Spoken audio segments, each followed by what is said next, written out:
So in IT, one of the things we have to do quite often is to compare two different data sets. Let's say that I have a list of emails from my email system. Obviously, I use Workspace, and I have a list of phone numbers from my phone system. It is my goal to make sure that everybody who has an email address also has a phone number, and anybody who has a phone number also has an email address. You don't necessarily have to run it both ways, but I'm going to teach you how to run it both ways. There are many, many ways to do this in Google Sheets. In this video, I'm going to present the down and dirty method, and I will try to keep it as simple as possible. First of all, for context, obviously I made these up, and this is actually the same sheet. I usually work on multiple monitors, as I'm sure most of you IT people do. But I have that open twice so that you can see what I'm looking at. The reason I work on multiple monitors is that I can reference back and forth between tabs without having to constantly click between tabs.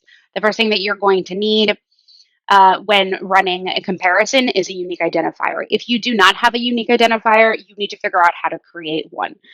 The best way to create a unique identifier is usually a concatenation of data. In this case, I can concat first name and last name,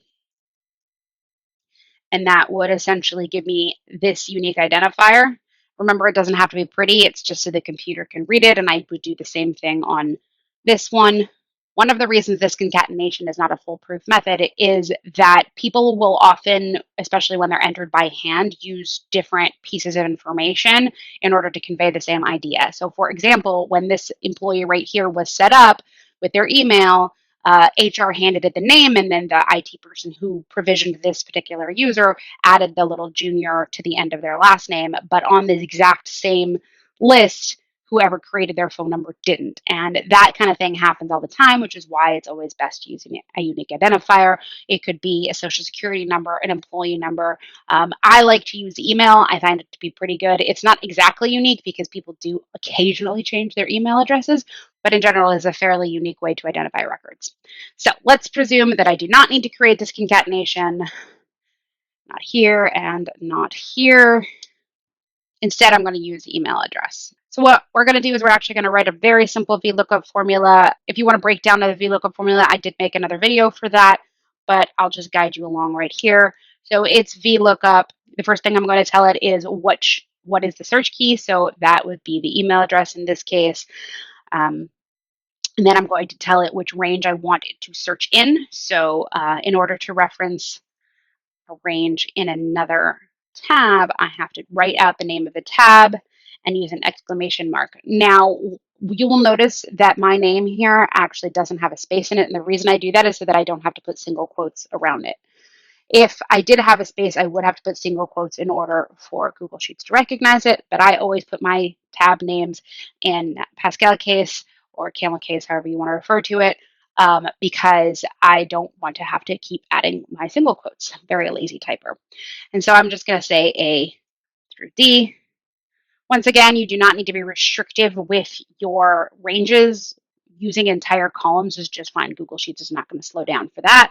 And then I would like to return, as it happens for here, I would actually like to return the phone number. So I am going to return index number 4, because remember that's 1, 2, 3, 4. And then again, I'm going to put my little false here, because if I don't, for some reason, it won't work.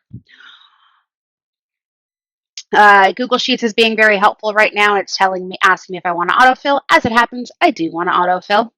And very easily, as you can see, my little NAs will point to all of my users who are provisioned in Google Workspace who do not have a phone number. Now, if your data set was larger, at this point, I might say run a little filter and just clear all these so that I can see just this. And now I have a very consolidated list. In this case, obviously, you don't need to do that because it's a very small list, but here you are. Now, on the other side, I don't need to return an email address because the email address is obviously here, but it does happen, at least it happens to me. Maybe it doesn't really happen to you where somebody gets deprovisioned in Google, but they don't get deprovisioned in the phone system. And every once in a while, I got to go into the phone system and clear out the cobwebs. So I'm going to pull that list up right here, and I'm going to take my active Google Workspace, and I'm going to write the exact same formula in reverse, where I'm going to do that, and then I'm going to say Workspace. And here I don't actually need to look at the entire range because I only care about returning the email. So A through A is fine, and then an index of 1 because I want it to return itself, and false. And it will do the exact same thing, telling me that Virginia and Devin have both been fired, but for some reason still have phone numbers. So that is the easiest down and dirty way to compare two data sets. Hopefully we can cover different, more complex ways in later videos. Thanks for joining. Thanks for watching. Drop your questions and comments down below and give us a thumbs up if you found this helpful. Be sure to subscribe to the channel and join our exclusive IT community at tabgeeks.com.